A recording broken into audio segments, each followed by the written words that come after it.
if, I guess, if you're reelected, what are the first 3 things you would like to do in office, and of these, what would be the first bill you would want to submit in 2009?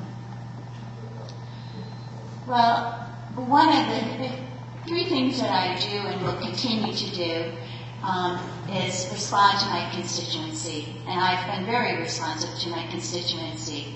Every day I take your voice to Hartford, and I will continue to do that. One of the pieces of legislation that I would introduce initially has to do with the fuel costs and the fact that we have zone pricing. Monroe is affected by zone pricing. We're lumped in with all of Fairfield County. And the fact of the matter is, we are not a Greenwich, we are not a New Canaan, and we should not be paying fuel costs at the same level that the Greenwiches and the New Canaans are. So I would work very hard to eliminate zone pricing for fuel here in the 112. Okay, Ms. Miller? Well, the first thing I want to take on is reforming property taxes. Property taxes in this state have gotten completely out of hand.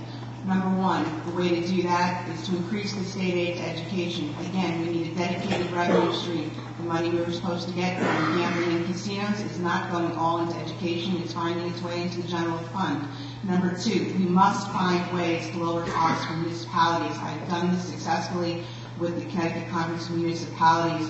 We should be working together to find lower costs, and the bipartisan group has done that, and I worked with them. Number 3, I would keep all revenue streams open to the towns.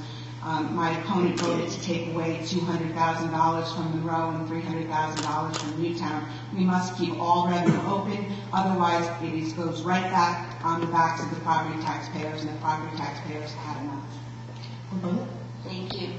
I've already done something to increase property tax benefits here in Monroe. I voted and championed legislation that allowed for a multi-million-dollar project to locate here. I believe that it's important to increase our economic development, and by doing that, we will be able to have our property taxes maintained or lowered. The minute you start talking about sending money to Hartford, you're talking about taxes, taxes, taxes, taxes. And we already know that Monroe does not get its fair share. Thank you.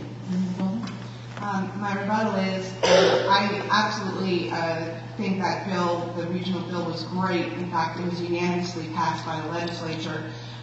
It is time that our Monroe did work with some of its neighbors like Trumbull and Easton by getting together and perhaps getting our dispatch with these 3 towns, and will lower costs. These are the kind of solutions that we are going to need in the future based on the economy.